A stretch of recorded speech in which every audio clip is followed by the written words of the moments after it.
दोस्तों, आज का वीडियो शुरू करने से पहले एक छोटी सी बात। एक हमारे YouTube के फ्रेंड हैं, नाम है अब्दुल हकीम साहब। ये रहते हैं मालदीव में और इन्होंने रेट्रो शावेज हमारे चैनल के कुछ डिजिटल आर्ट बनाए जो कि मुझे बहुत पसंद आए, तो वही आप सबसे शेयर कर रहा हूँ।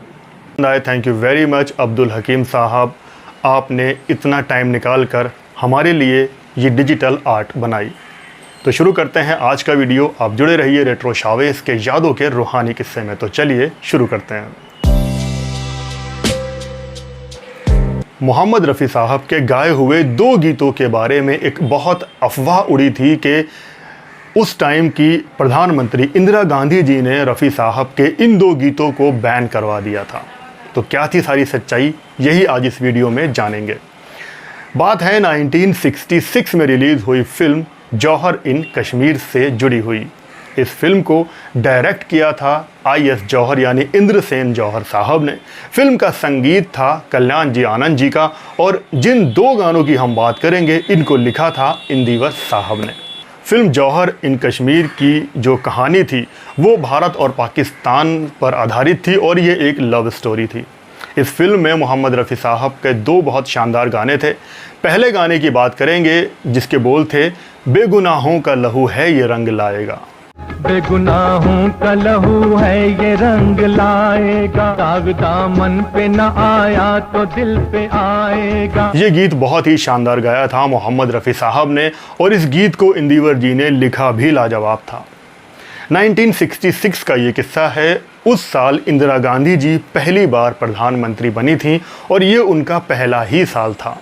लेकिन उस साल ये अफवाह उड़ गई कि मोहम्मद रफ़ी साहब के गाए हुए इस गीत को इंदिरा गांधी जी ने बैन कर दिया है, फिल्म से कटवा दिया है। लेकिन ऐसा कुछ नहीं हुआ था। असल में सेंसर बोर्ड ने एक नोटिस जारी किया था, एक ऑर्डर जारी किया था, एक लाइन को हटाने का आदेश दिया गया था। इस गीत में एक लाइन थी जिसके बोल थे, हश हुसैन का इंसाफ किया जाएगा। जब ये गीत आप सुनेंगे सोशल मीडिया पर तब आपको इस गाने में ये लाइन कहीं भी सुनाई नहीं देगी, हश हुसैन का इंसाफ किया जाएगा।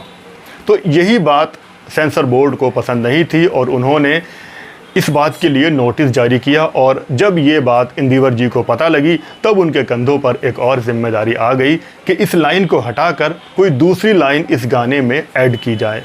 और तब इंदिवर साहब ने बड़ी ही खूबसूरती से हश हुसैन का इंसाफ किया जाएगा, इसको हटाकर कर दिया, हर एक जुल्म का इंसाफ किया जाएगा। हर एक जुल्म का इंसाफ किया जाएगा, हर एक जुल्म का। और इस तरह से ये गीत मुकम्मल हो गया। इंदिरा गांधी जी ने ऐसा कुछ नहीं कहा था कि इस गाने को बैन किया जाए और इस तरह से ये गीत अपने अंजाम तक पहुंचा और इस गाने को फिल्म में रख लिया गया। अब रफ़ी साहब के उस दूसरे गाने की बात जो कि इसी फिल्म से था, जौहर इन कश्मीर से। गाने के बोल थे, जन्नत की है तस्वीर ये तस्वीर ना देंगे। जन्नत की है तस्वीर ये तस्वीर न देंगे, हाथों में किसी गैर के तकदीर न देंगे। ये गाना भी लोगों ने बहुत पसंद किया था और उन दिनों में ये भी अफवाह उड़ गई थी कि इस गीत को भी इंदिरा गांधी जी ने फिल्म से हटा दिया था या हटवा दिया था या इस गाने को बैन कर दिया था। और अभी करीब 3-4 साल पहले भी इस गीत को लेकर बहुत ज़्यादा सोशल मीडिया पर पोस्ट आई थी और यही कहा गया था कि रफ़ी साहब के इस गाने को हटा दिया गया था फिल्म से, लेकिन ऐसा कुछ नहीं था। सेंसर बोर्ड को इस गाने के 2 शब्द से प्रॉब्लम थी, हाजी पीर। सेंसर बोर्ड नहीं चाहता था कि इस गाने में हाजी पीर का इस्तेमाल किया जाए और इस तरह से हाजी पीर के इन 2 शब्दों को हटाकर इस गीत को रिलीज़ कर दिया गया था।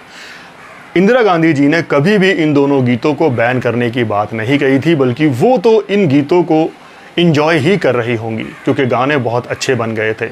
हमने जो पहले गाने की बात की, बेगुनाहों का लहू है जो रंग लाएगा, इस गीत के बारे में मैं ये कहना चाहता हूँ कि रफ़ी साहब ने बहुत अच्छा गाया। म्यूज़िक भी शानदार था कल्याण जी आनंद जी का, लेकिन इस गीत को लिखने वाले के लिए जितनी भी तारीफ़ की जाए वो कम है। इंदिवर साहब ने इतना शानदार लिखा है कि इस गीत के बोल लोगों के दिलों पर असर करते हैं। बहुत पुरानी बात है, मुझसे जुड़ी हुई मैं इस गीत को टेप रिकॉर्डर पर सुन रहा था। बेगुनाहों का लहू है ये रंग लाएगा। और किसी दूसरे रूम में मेरे वालिद साहब, मेरे पिताजी इस गाने को सुन रहे थे। उनके कानों में इस गाने के बोल जा रहे थे। वो गाना सुनते रहे। जब गीत ख़त्म हो गया तब वो मुझसे बोले कि इस गाने को लिखा किसने है, ये गाना बहुत ही शानदार है। तब तो मुझे पता भी नहीं था कि इंदिवर साहब ने इस गीत को लिखा है। तो इस गीत के बोल बहुत ज़्यादा अच्छे लिखे हैं इंदिवर साहब ने, जितनी तारीफ़ की जाए वो कम है। तो आज बस यही इन्फॉर्मेशन आपको देनी थी। बात पसंद आई हो तो वीडियो को लाइक शेयर ज़रूर करना। इस चैनल पर नए हो तो सब्सक्राइब भी करना ऐसे ही और वीडियो देखने के लिए। Thank you very much.